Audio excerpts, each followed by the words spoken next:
Guten Tag, hallo zusammen.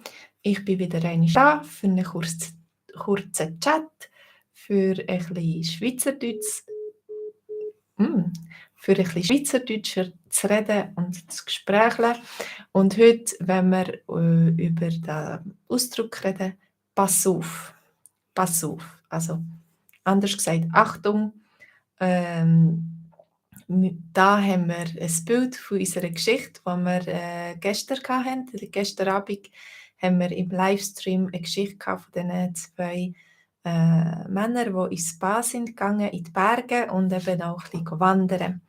Und da sind die Kühe gekommen und sie haben ein bisschen Angst gehabt und haben gesagt, pass auf, Achtung, die Kühe kommen, pass auf, gang auf die Seite. Und so in solchen Situationen kann man eben gut sagen: «Pass auf, pass auf.» Mein Mann sagt, das ist das erste Wort, das er auf Schweizerdeutsch gelernt hat. Ja, mein Mann ist Pol und, als er meine Familie, meine Eltern zum ersten Mal getroffen hat, sind wir reisen und wir sind auf den Cliffs of Moher gsi. Und dort geht's ganz steil runter. Das ist am Atlantik, ganz hoch über dem Meer, über dem Wasser und es geht ganz steil runter. Und meine Mutter hat's gar nicht gern, wenn's so steil runtergeht. Und sie hat dann gesagt: «Pass auf, pass auf!» Und sie hat ein bisschen Panik gehabt. Und so hat mein Mann das Wort als Erstes gelernt. «Hallo, Ayub, schön bist du da. Guten Morgen nach Zürich.» Ja, wenn sagst du «Pass auf», gibt es auch Situationen, wo du manchmal musst aufpassen. Natürlich in Zürich, was ganz wichtig ist, in Zürich hat es viel Verkehr, ja.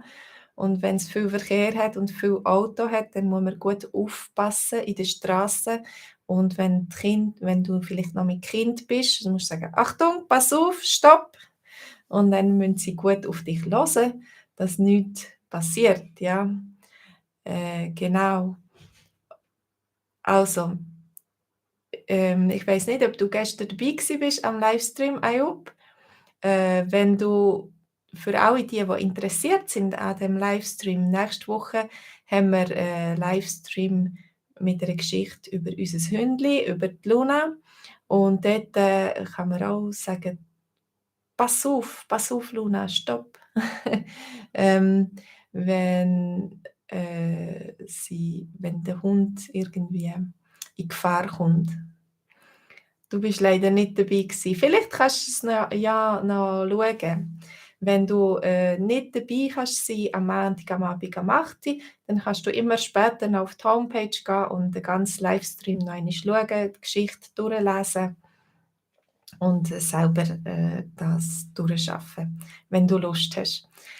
Ja, und nächsten Montagabend haben wir eben einen Livestream am 8 Uhr mit dem Geschichtli über unseren Hund, die Luna. Und dort ist auch noch eine Zeichnung dabei, die ich bekommen habe als Weihnachtskärtchen von unserer Studentin, die aus Israel, die auch Schweizerdeutsch lehrt oder mit uns ihr Schweizerdeutsch übt.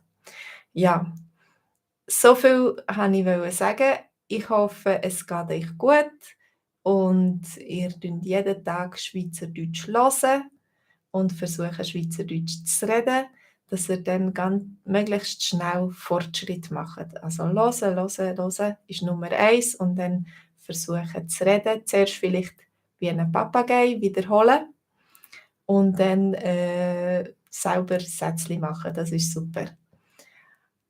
Also, vielleicht sehe ich euch ja am nächsten Montagabend. Ihr könnt euch einschreiben auf dem Link. Dort könnt ihr den Test, unseren Kurs 30 Tage lang gratis testen. Und ja, ich weiß nicht, äh, da könnt ihr da schauen und wenn es euch gefällt, ich weiß ja nicht, ob das dein Niveau ist, ob dir das gefällt, ob das gut ist für dich, dann nachher kannst du den Kurs weiterhin mit uns machen. Ayoub, ich bin nicht von Solothurn.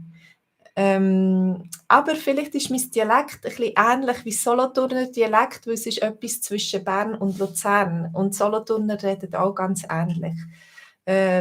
Ich bin, so zwischen Bern, Luzern und Zürich daheim. Also nach dem Heimatort bin ich Luzernerin, aber mein Dialekt ist nicht ganz so. Gut. Aber ich habe auch eine Freundin aus Solothurn und sie redet ganz ähnlich und, ja, Solothurn ist sehr schön. Wir sind sie besuchen im letzten Sommer. Also, ich wünsche euch ganz einen schönen Tag, schöne Zeit. Bis am nächsten Montag. Tschüss zusammen.